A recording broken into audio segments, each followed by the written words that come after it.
right, welcome to Changing Healthcare, an exploration of people and brands that are disrupting healthcare for the better. I'm so excited to be sitting here today with Dr. Tabatha Parker. She's a naturopathic physician and executive director at the Academy of Integrative Health and Medicine. This is a global association of health professionals and organizations that are dedicated to integrative health and transforming health systems to bring integrative health alongside traditional and complementary health systems.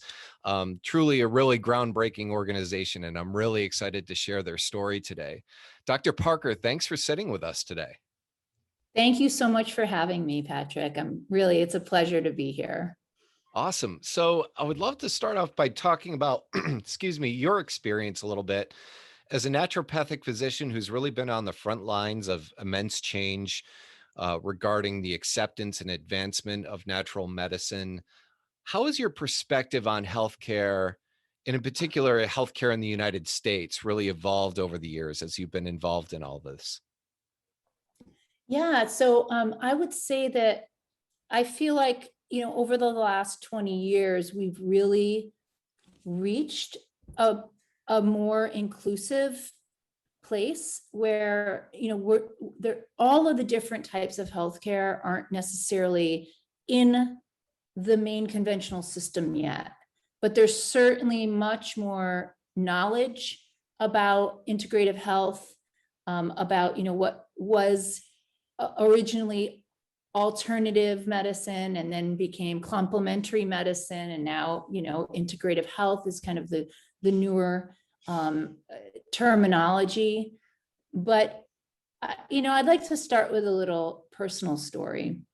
When I was in my early 20s, I herniated a disc snowboarding. And at the time, I didn't know anything about any type of holistic integrative medicine. That was just, I was a young snowboarder, kind of living my life and very active in kind of extreme sports, and went from being, really rock climbing, mountain bike racing, all these things, to being bedridden. And it was extremely difficult. And over a period of 3 months, I kind of got shuffled through the conventional system, right? Originally I got put on opioids, and then I had steroid injections, and, got to the point of like, well, we're probably gonna have surgery, but you're really young. I was very young for this type of back surgery that they were suggesting. And within that process, someone suggested, and after I ultimately, the conventional system said, you are too young, we don't want to operate on you, but we don't really have any other, suggestions for you. And so I went back to Steamboat. I was living in Steamboat, Colorado at the time, and thought, God, what am I going to do? I'm in just as much, if not more, pain now. I still, can't do any of the things that I used to do. And I didn't really know, didn't have any tools to understand what I should do. And someone suggested that I go to see a chiropractor. I'd never been to a chiropractor. I didn't really know what chiropractors did. But this chiropractor in particular, I met with him, and he said, I work in a team. I work with a personal trainer. I don't just work on my own, and this is what we're going to do. And it was my first experience of a truly integrative approach. I didn't know that at the time, right? But within that, I worked out 3 times a week with this trainer, which, I thought, how am I going to do this? I can't barely get out of bed. But I was young and he was super cute. And I thought, okay, I'll figure this out. And meanwhile, that helps, right? It was almost 2 to 3 weeks after working with the two of them. And I would work out, and then I'd have an appointment, and they talk and come up with a treatment plan. I was pain-free. And so I'd spent, all of this money and all of this stress and pain, and, as a young person, really not understanding what was going to happen to me. And then like that, I had no pain. And I've never had surgery, 30 years later, no surgery. I've maintained, I learned and applied those tools. But the difficulty of learning about that, like, it was so outside of the norm then. And now, right, it's like in every community in the United States, you have access to a lot more integrative providers. You have a lot of traditional, or I'm sorry, conventional providers like MDs and nurses that have also studied integrative or holistic medicine. And you have really a coming together of all of those different professions to say, how do we work together better? How do we break out of our silos and really start to rethink healthcare? So how can we reimagine healthcare? Really reimagine it. And, you know, when I went into, I started naturopathic school a few years after my back incident. Someone kind of, you know, I randomly heard about naturopathic school. Of course, like the internet and all those things weren't a part of our world back then. But even through my naturopathic training in those days, it was very siloed, right? Like our profession was we had kind of a container that we worked in. The acupuncturists were like in another space. And so that's starting to change. That's really starting to change. You're starting to see just in healthcare in general, more voices at the table, more voices really trying to co-create solutions for where we are, right? Because we have serious issues in this country and in many places around our health. We know this. Absolutely. And, you know, I feel like it's fair to say that, you know, our country in particular, there's been a healthcare crisis that's been going on for a very long time. I mean, I know that the US doesn't stand alone in this regard, but, you know, we seem to have some pretty acute problems in terms of healthcare. Can you talk a little bit about how this challenge really fueled the fire for your organization to sort of bring together holistic and integrative health professionals together under one organization?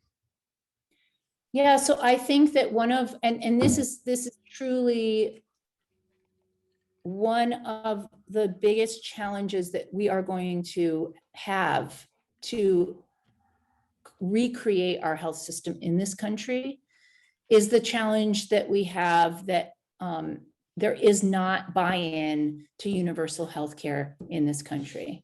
So I've worked, you know, within the WHO kind of arena. And, you know, when you go to the annual World Health Assembly and you have every country from around the world that has committed to universal health care, and, you know, the general secretariat says, well, everyone except one, and everyone laughs and knows that's the United States. Like, this is a big issue. You know, we have the most expensive healthcare with some of the worst outcomes. And until we can collectively come together to really confront that, and honestly, until we get more and more organizations and clinicians to, and also other organizations from outside healthcare, we are going to have a real hard time transforming the system. And that's just, you know, it's like the elephant in the room, Patrick. But so many of the problems, it's like when an aspirin costs $800 in a hospital, like it just doesn't work, right? The economics don't work anymore. And yet there are billions of dollars being made off of healthcare. So, you know, that issue has to be addressed. That really has to be addressed. Yep. You'll get no argument from me there. And it's such a frustrating discussion, you know, that we're having as a society today. And it seems like, you know, with so many people feeling this pain, you know, people that have been bankrupted, their lives destroyed just by having an illness or a condition that wasn't necessarily, you know, whether or not if it was a part of their lifestyle or a result of that or anything or not is sort of irrelevant as far as I'm concerned. This is a problem that we're all going to face at some time or another. But it seems like, you know, the proliferation of information has almost made it more difficult to have that conversation. Um, Mm-hmm. Would you agree with that? I would. I mean, I think too, and this is, I think, some of the work that we all have ahead of us that really envision a public health system, right? And this is talking, really thinking too out of the box around how do you bring public health together with integrative health, with the environmental movement, with consumer organizations, like really think about like, how do we change this? Because right now, in our country, all the power lays with the payers, the insurers, the pharmaceutical industry, and the healthcare system. It's like they're trifecta. So everyone else, even the actual clinicians, it's like they have no power anymore in the system.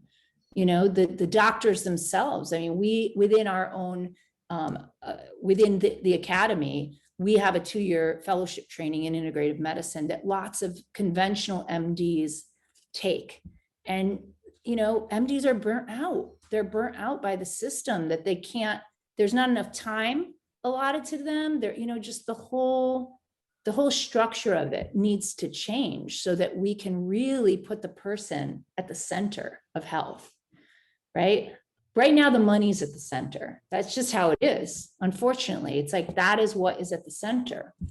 And so if we can't shift that, we're going to be fighting an uphill battle. And, this is partly where the academy, in thinking about our own challenges within the integrative functional medicine kind of spaces, we have to figure out a way strategically to come together and have a stronger voice, right? And then start to work together with other organizations. Like, you look at the American Public Health Association, 30,000 members, huge policy contingent in Washington. You need 30 of those to change what's happening in healthcare and really reimagine, like how could we co-create a system that really benefits the patient and the people of our nation. Agree completely. And it seems like AIHM has really played an amazing role in advancing all of this. And you mentioned before about how even in the functional medicine and integrative health space, there are still, practitioners that are all sort of locked in their own lanes. You've got chiropractors, you've got naturopaths, you've got all these different disciplines. And even within this space where everybody is sort of pushing towards the same goals, it's difficult to bring everyone together. But your organization has shaken that up a little bit and really gotten that conversation going between these different disciplines in healthcare. Can you talk a little bit about how you've done that? Because it couldn't have been easy. So, I mean, it's a work in progress, and I would say that we're on a pathway to doing that, but that really is the goal. It's like, what steps do we have to take to unify and transform the planet, right? Transform our health. We collectively, the academy is 3 different organizations that came together. We've had originally the American Board of Holistic Medicine and the American Holistic Medicals Association. So these were 2, an educational organization and a membership organization that historically were holistic MDs, right? So they represented the MD world. Those 2 organizations merged to form the academy with the vision of really bringing all of the different professions together. But the roots of those 2 organizations were MDs, right? So you still had the majority of the community being an MDDO community. This year, we actually merged with the Academic Collaborative of Integrative Health.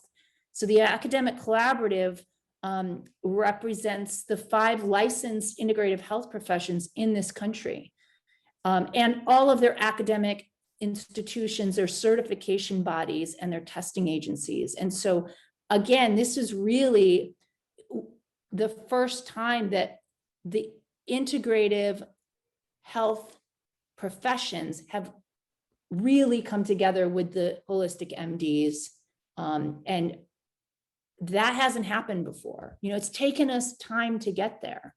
It's taken the movement time to kind of work out, like, how do we all work together? Why do we all work together? What does that look like? But that, those 5 professions in the United States, and so these are professions that have received Department of Education. They're like formally part of the higher education here in the United States. They have a professional license, like in states. They have a certification process that's formalized. So you're talking about massage therapy, direct entry midwifery, chiropractic medicine, Asian and acupuncture, Asian medicine, acupuncture, and naturopathic medicine. So, now it's like we have leaders that have been doing this work for 30 plus years. The organization now collectively has over 75 years of doing this work. And now we're really putting all of those visionaries together to say, how do we get to the next place? How do we really, and invite more people in, invite more voices? We're all of the work that's happening is absolutely needed, right? There's so much to be done, but we need to strategize more. And this, we've been co-sponsoring the Second World Summit on traditional and complementary medicine towards integrative medicine, which is a collaborative effort with the Peruvian government and the Brazilian Consortium of Integrative Health and Medicine, the Pan American Health Organization, and many other institutions. And it's actually happening today. It's been a 6-day event, and there's been more than 180 speakers from 30 plus countries, all kind of saying this, like, look, we've gotten here. Look how far we've gotten globally. It's really incredible, the amount of research and work, the amount of movement that we've made. But now is really the time to come together more strategically so that we can have real effect on changing the healthcare system. Quite an incredible journey. I mean, just to think about like the last 20 years, it just sounds like so much has happened in this space.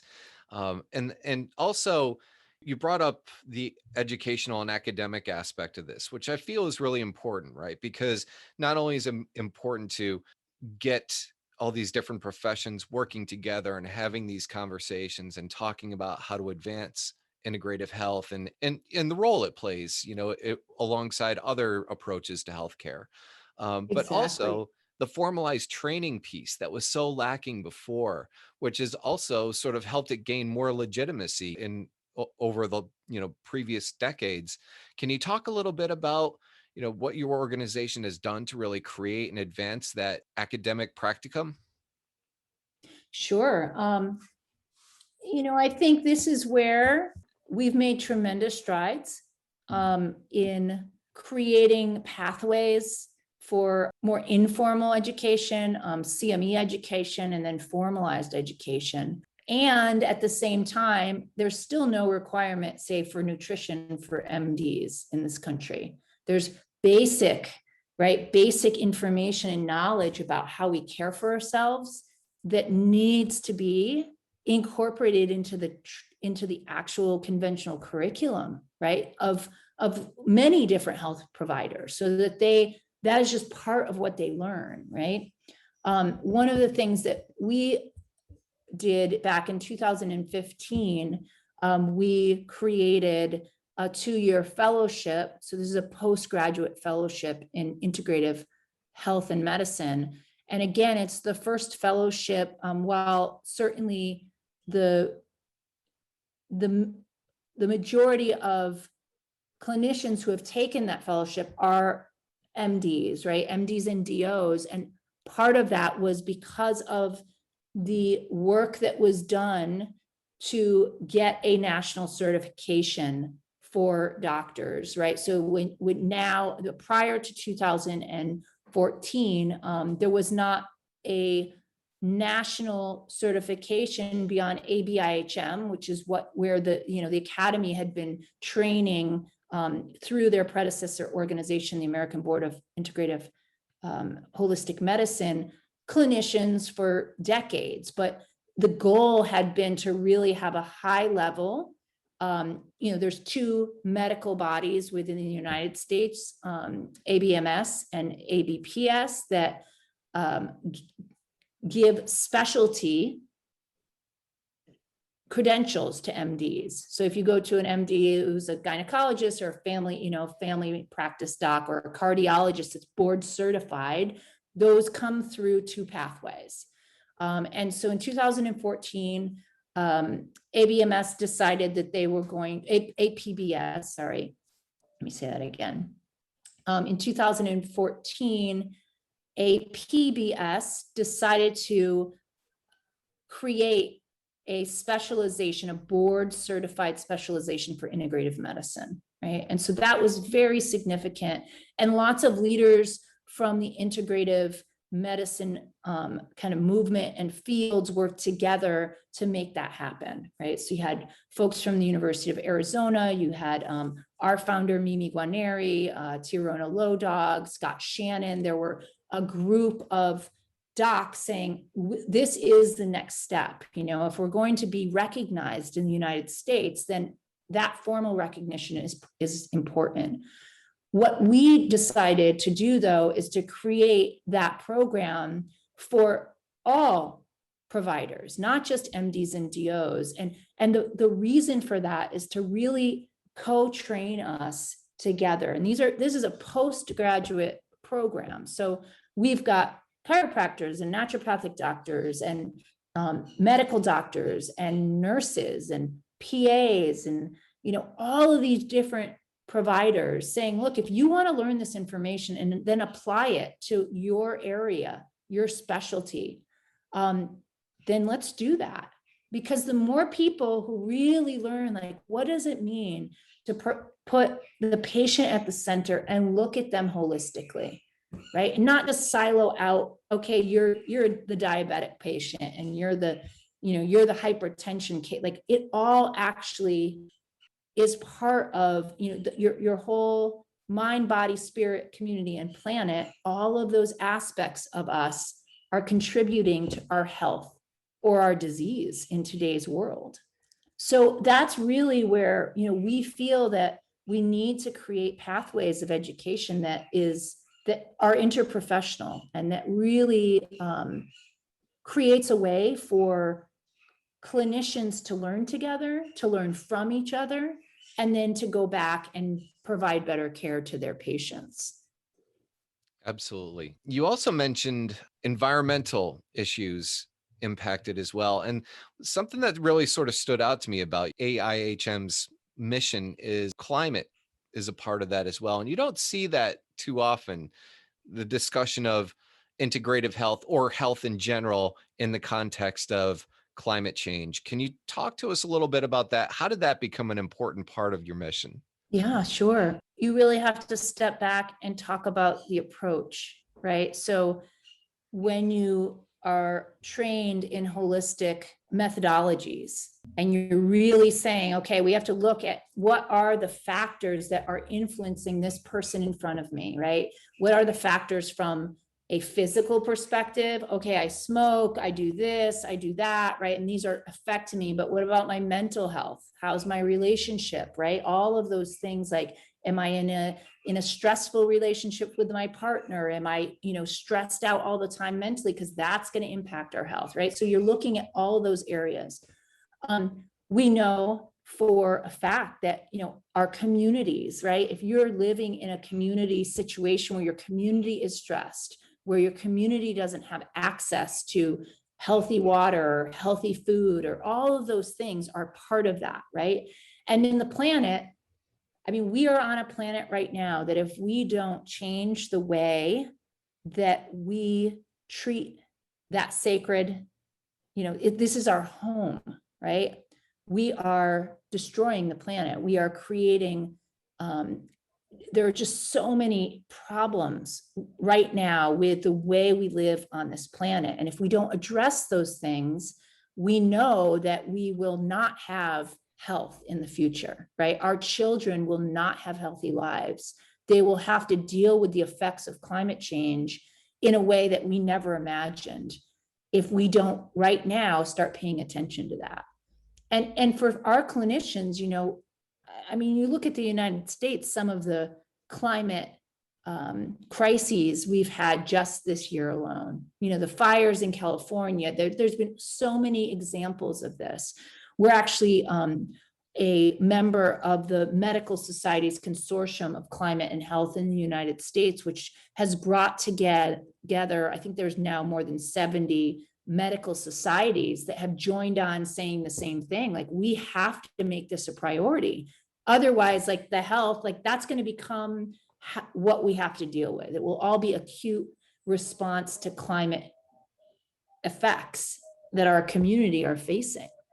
Right now, we still see that more when something like the fires happen, right? And then you have people dealing with all of the acute effects and long-term effects of that. But, you know, that's going to just increase more and more. And I think that for the visionaries that have been a part of building AIHM, you know, the connection to the planet and the environment has always been there.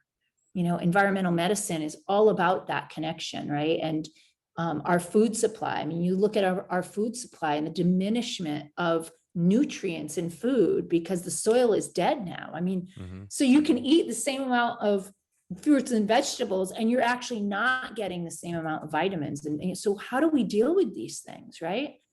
So there's this integral connection between our earth, our planet, and our health, right? It's like all of our food comes from that body, right? If we're not caring for the planet, we are going to suffer health effects from that. And so we're really, I mean, every year, our annual conference, which is actually coming up this October, 29th, 30th, and 31st, we'll be having a virtual and in-person event, hybrid event. But the theme of that conference since 2015 is people, planet, purpose, right? So we always think about, like, you know, the people, the planet, and the purpose. Like, what is our purpose? Why are we coming all together, right? We want to reimagine healthcare. We want people to join the movement and then transform the world. Like, truly, like, let's do this together. And then you have to look at it from a people, individual level, right? Your local level. You have to look at it on a planetary level. You know, if not, you're going to miss a huge part of what we need to focus on. Such a broad vision, and it's fantastic the work that your organization is doing in this space. And I'm really glad that you brought up nutrient depletion. I was totally going to ask you about that because we hear about this quite a bit from some of the other practitioners that we interviewed, that even just on the most basic level, you know, beyond just the wildfires and the floods and stuff, that, you know, the food that we're growing, even if you have a pretty good diet, you aren't getting the same nutrition that you might expect that you are just by eating the right foods, just because of, like you said, that the soil is depleted in some areas. And, you know, I mean, you think about too, I mean, there's so many issues around food, right? And what we need to change. And this is where I believe that the next phase, right, the next 10, 20 years is really going to be about pulling down the silos between industries even. It's like, why isn't the food industry? You've got some incredible geniuses in the food industry, like the restaurant industry and those areas that are looking at this. They're looking at food. They're looking and talking about organic and healthy eating and all of these things because they make you healthy, right? Not just like McDonald's, and like that was kind of like the 80s of like, let's get as much quick, fast food out there. And that's shifting, right? So how do we start partnering as holistic clinicians with other industries that are also looking at this from their perspective? You know, how do you partner with like the restaurant movement in the United States, with the environmental movement. Like, how do you start bringing together leaders from all different areas to say, how do we change this? How do we really change this? I mean, the organic story is a great story about how consumers drove change. The fact that, like, you look at 20, 30 years ago, when I went to UC Boulder, and there was like one tiny co-op that, had like 3 aisles of like natural products. And now you've got Whole Foods and you've got, then like you moved into things like Whole Foods, right? Now in Safeway and other major, like every major supermarket in San Diego has an organic section, and a giant one. So how did that happen, right? It's like that was driven by consumers. So I think that this is where also really thinking about, like, how do we start driving that change together more? Yep. And maybe it'll come from consumers just placing those That's demands. Right. Yep. That's right. That's right. How you buy is so important. Really thinking about that. Where you put your money is a reflection of your values. And if it isn't, you should start making it a reflection of your values, even if it's not convenient. It's like that's a piece of, I think, our challenge is we've become a culture of convenience. It's super nice. You can order something on Amazon and it's there the next day, or if you're lucky, the same day. Like that, there's an enticement to that where you start to forget about, but what about, how do we make better decisions and drive that change with how we use our power through purchase? Yeah. Wow.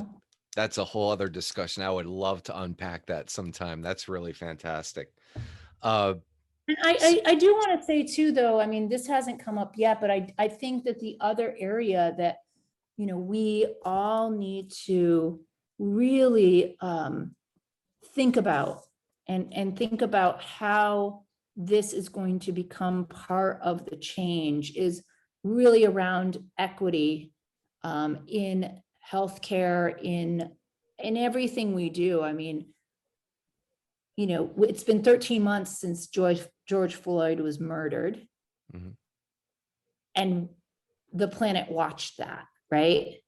And it forced so many individuals and institutions and organizations to say, what do we need to do to change, right? Changes doesn't happen. Like, you have to consciously decide, let's do something different. Let's look at ourselves, right? And so the integrative health kind of community is no different than any other community where, like, that has not been a focus collectively, right? It hasn't, and that is an area, because until all people, right, if you really want healthcare for all, if you want everyone to be able to fulfill their most brilliant potential, right, you have to be able to have everyone have access and have an equal chance at that.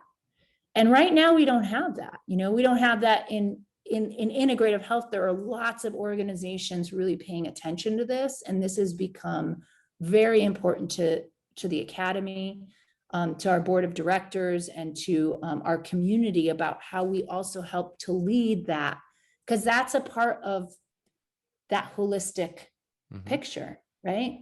You can't kind of forget about that challenge, or you're just going to leave out so many people.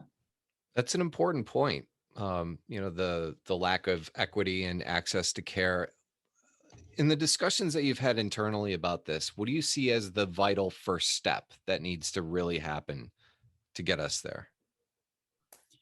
I think there's a whole series of things that need to happen, but one of them is actual representation.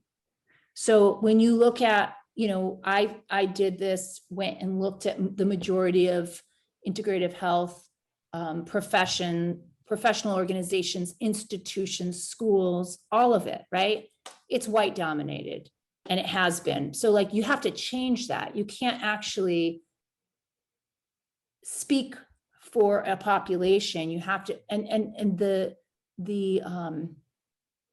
deliberate and putting energy into deliberately saying like, wow, why and how have we left out, Black clinicians, people of color in our leadership? Why have we done that? There's definitely lots of leaders out there. And so you have to self-reflect. And I think that's the first step. I mean, one of the first things that we did is we created a BIPOC task force that was really driven by the BIPOC members within our own community. And they made recommendations to the board, which then created a standing BIPOC committee. And we're looking at every area of what we do, our educational offerings, our curriculum, our membership, like how do we transform our organization to truly be inclusive? Yeah. And that doesn't happen overnight, right? That it's like a commitment. You have to make a commitment to that and then be looking at everything you do and really be paying attention to that. And, we've called on other organizations to do that. And we've seen lots of organizations within the integrative health space also say, wow, we need to pay attention to this. We can't ignore this anymore. Yep. And that's been a great thing. I feel like that's the other, when you think about like what's going to change in the next 10 years, what are the opportunities? It's like the opportunities to truly have representation from not only all the professions, but then all of the communities within those professions and all the communities that get served by those professions. You look at indigenous health in this country, it's also very separated from everything else, right? So how do we reach out to those indigenous health communities and leaders and say, we need you at this table. We need you to actually be here, right? And we're going to create pathways for you to do that so that you're included, your peoples are included. Like we've got to do that. We can't just say we're holistic and then not truly be holistic. Right. Exactly. I mean, you can put it all out there for everybody, right? But unless all these, you have a diversity of voices at the table, then it's really just talk at that point, right? Exactly. So I feel like there's some deep work happening within the academy and within many different other organizations in the integrative functional kind of space. And that's exciting. I think, what will come of that is yet to be seen, right? But I think it's going to really create some openings and some innovation that we just don't even realize yet.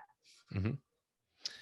So I also wanted to ask you, if I were an MD, an experienced MD with decades of patient care and, just practicing conventional medicine, and a lot of my patients are starting to ask, do you also take a more functional approach? Do you also do integrative health? And I'm looking at AIHM, if I'm looking at the academy and considering one of your programs, but I'm still very skeptical. What would you say to that person? So I would say, first of all, come and experience the community, because that's a piece of this too, right? Our medicine has been kind of removed from heart, right? That heart piece is like, why are we all here, right? Like truly, why are we here? And like that unifying principle of bringing us all, because that skepticism is about division, right? It's about us and them. And I have knowledge that is real and you have knowledge that's not real. It's about division. So I would invite that person to come and experience the community and learn in a way where they can also have an experience that's a heart experience and not just a head experience. Yeah. And I would also encourage, that MD to just like any other area. I mean, there's so much research in integrative health globally. I mean, it's beyond, you hear, oh, there's not research. That is just not the case anymore, right? There is absolutely robust research. So get trained in that. right? Like anything else, like if you were a surgeon, you were going to learn a new technique, you would actually get trained in that, right? So if you want to be able to answer questions to your patients that's beyond, oh, those things aren't tested, so then your patient's going to go and figure out on the internet what they want to figure out, because we all have access to information, right? That's one of the differences now between 20 years ago. It's like anyone with no degree can get so much information now. So if you want to really be of value to your patients, you've got to learn what is the body of knowledge has changed, right? Just because the system of conventional medicine hasn't caught up yet doesn't mean it's not there.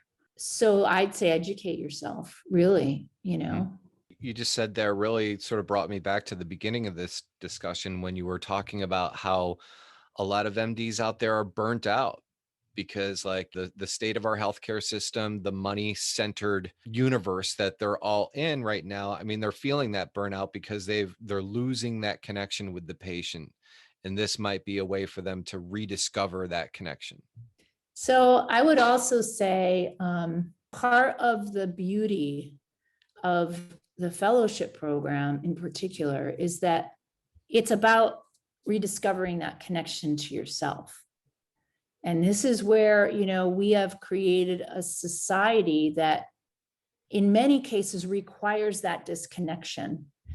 And that is partly what is making us sick, right? And so the fellowship isn't just about learning didactic information and research and about integrative health and medicine. It's about actually learning those self-care practices on yourself, experiencing them, and then realizing, oh my God, like we've had so many people whose lives have changed after the program because they've had to go, yeah, I'm really not living in my truth, right? I'm living in a system or choosing to do something because that's what I've been doing, but like it changes you, right, as well.